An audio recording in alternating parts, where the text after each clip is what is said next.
About a third of the construction workforce in this country is Hispanic. Of those, a large proportion are undocumented. So how do you propose to build all the housing necessary that we need in this country by removing all the people who are working in construction? Well, I think it's a fair question because we know that back in the 1960s, when we had very low levels of illegal immigration, Americans didn't buy houses, didn't build houses, but of course they did. And I'm being sarcastic, of course, in service of a point, Lulu. The assumption that because a large number of home builders now are using undocumented labor, that that's the only way to build homes, I think again The country betrays is much a bigger. The fundamental. need is much bigger. I mean, I'm not arguing in favor of illegal immigration. I'm asking how you would deal with the knock-on effect of your proposal to remove millions of people who work in a critical part of the economy. Well, I think that what you would do is you would take, let's say, for example, the 7 million prime age men who have dropped out of the labor force, and you have a smaller number of women, but still millions of women prime age who have dropped out of the labor force. You absolutely could re-engage folks into the American labor market. This is, I think, To this work is, in construction? of course, you could, I so long mean, as you the so unemployment long rate as is you. 4.1%. But Most the people who unemployment rate, Lulu, this is important. The But most people who unemployment. don't work can't work in the regular economy. They're in the military, they're parents, they're sick, they're old. They might not want to work in The construction. unemployment rate is does not count labor force participation dropouts. And again, this is one of the really deranged things that I think illegal immigration does to our society is it gets us in a mindset of saying we can only build houses with illegal immigrants when we have 7 million just men, not even women, just men who have completely dropped out of the labor force. People say, well, Americans won't do those jobs. Americans won't do those jobs for below the table wages. They won't do those jobs for non-living wages, but people will do those jobs. They will just do those jobs at certain wages. And think about this from the I, perspective of an American company, okay? I want them to go searching in their own country for their own citizens. Sometimes people who may be struggling with addiction or trauma, get them re-engaged in American society. Wow. So I want to start you off with you, Tyrone, on this, because I know this is kind of in your wheelhouse on Soldiers of Finance. I love how she casually said a third of these people are undocumented. Like, that's not a big deal. What are your thoughts on this? Right. She was definitely arguing in favor of illegal immigration. And remember, when they do that, they are arguing for the establishment of a permanent economic underclass. Okay. So this is a very elitist argument. Yeah. The unemployment rate is 7.3%.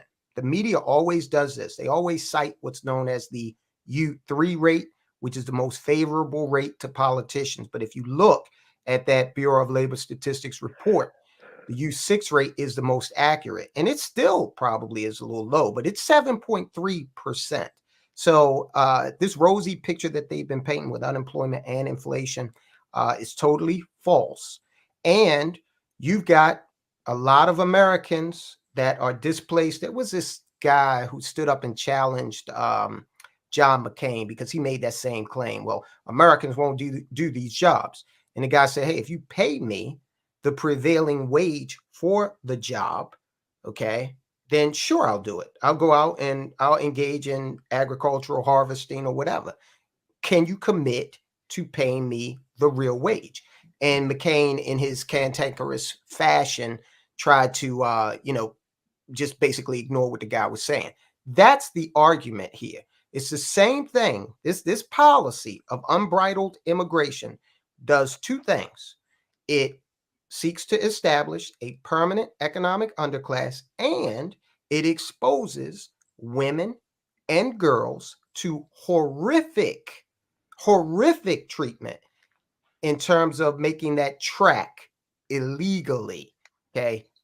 It's not going to happen if you show up at an official border crossing. But when you are bringing women and girls across the Darien Gap, the Rio Grande, into the desert, they are subjected to horrific treatment. So remember those two things and put that back on these people who want to pretend like this is no big deal. Lastly, I'll make this quick. They're promising, oh, they need economic asylum, right? So I have a nephew who was incarcerated and is now no longer incarcerated.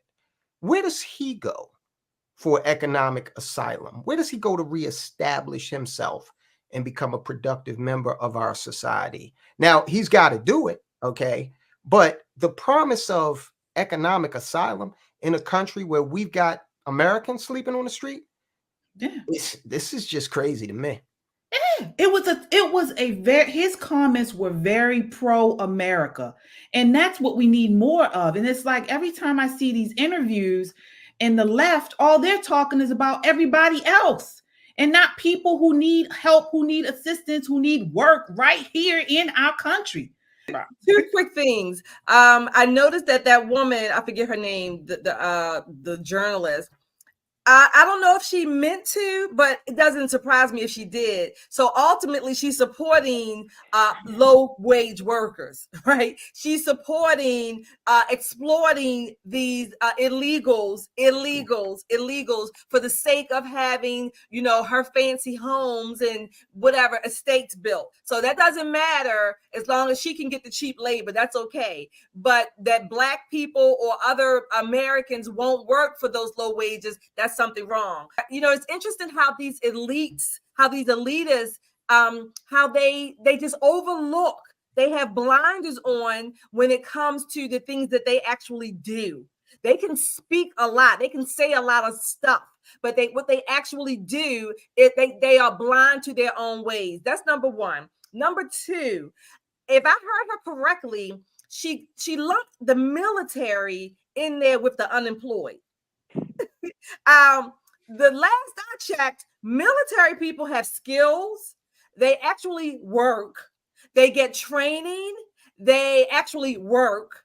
They contribute to the local economies or wherever they may be. They actually work. So maybe Tyrone, you can help me understand that. But I think she casually did that.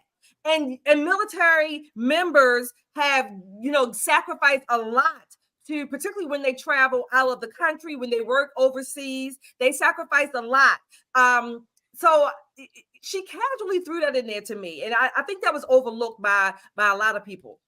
Well, she's indicative of the media in general and politicians who do not understand to a great degree macroeconomics. I mean, they just don't.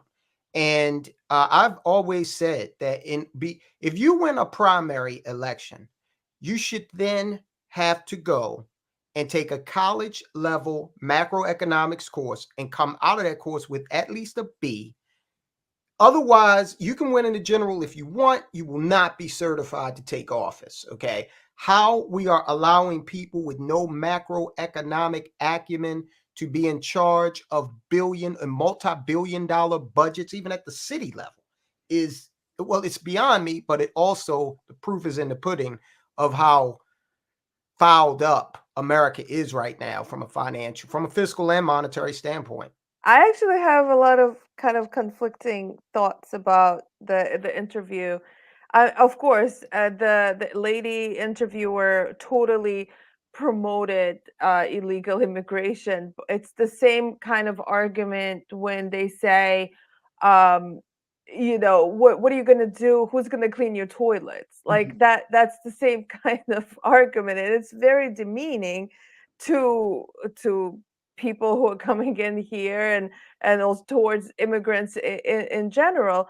However, when Vance is talking about how the wages have to be higher, I mean, technically, if you do that, then the housing prices will go up. I mean, it's natural.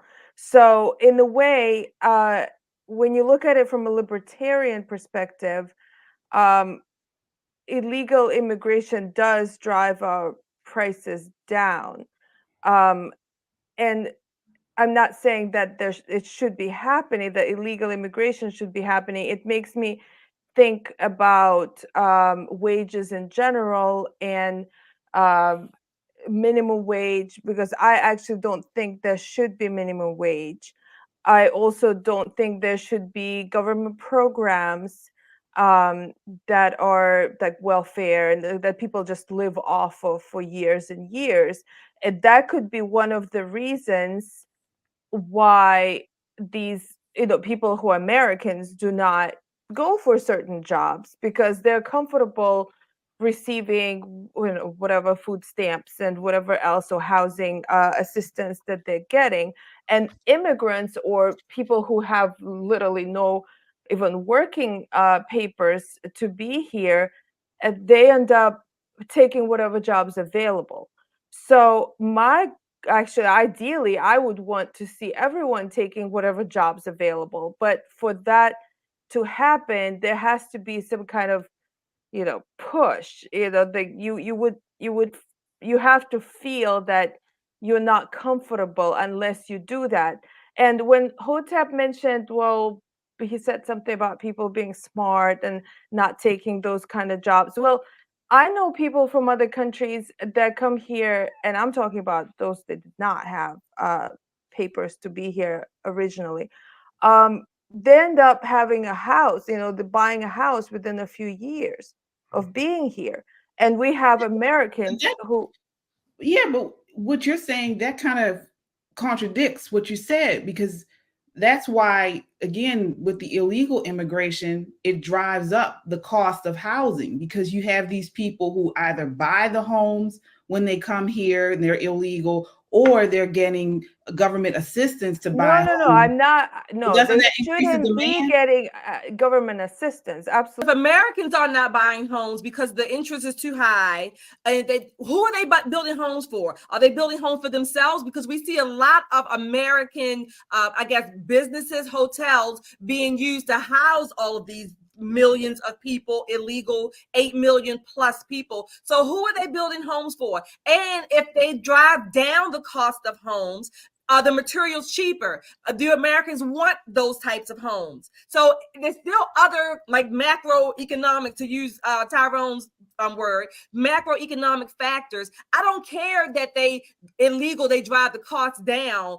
The quality also matters, and it also matters who can afford to buy them. And if you don't have a job, if your wages are not keeping up with inflation, then you're still not going to be able to maintain your home. I was just saying that Vance, he won the argument, absolutely.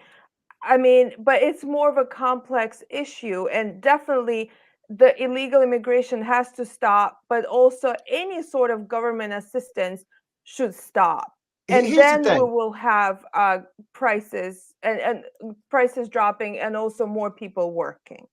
Here's the thing. Houses are selling. In fact, there's a housing shortage in America. That's what makes Kamala Harris's idea to give people 25. Now it's a tax credit. It turned from $25,000 to a $25,000 tax credit. But it makes no sense to do that in an environment where there's a housing shortage. That's one of the reasons why housing prices are so expensive, is because it's just the law of supply and demand kicking in general, especially here in the mid-Atlantic. Houses are selling. In terms of general inflation, now some inflation is natural. Okay, so you're going to have some inflation, but the 21% inflation that we have seen cumulatively since Biden took office is not natural. It is a manifestation of government spending, okay, gone wild. You put money out on the street, there's more of it available, then there's going to be more competition for fewer goods. Supply and demand is going to kick in and drive prices of everything up. That's what we're witnessing. And correspondingly, we are not seeing an increase in wages. Okay, wages are lagging far behind real inflation. So to the extent that we can put the brakes on spending, okay, stop giving Vladimir Zelensky billions of dollars every time he snaps his fingers. Push him into a situation where he has to negotiate with Putin, okay, and stop this war. Okay, stop funding both sides of what's going on in the Middle East. Send the State Department over there instead of more weapons. Our spending problem is hurting America. And to the extent that we can stop spending so frivolously, we will see a decrease in the acceleration of inflation.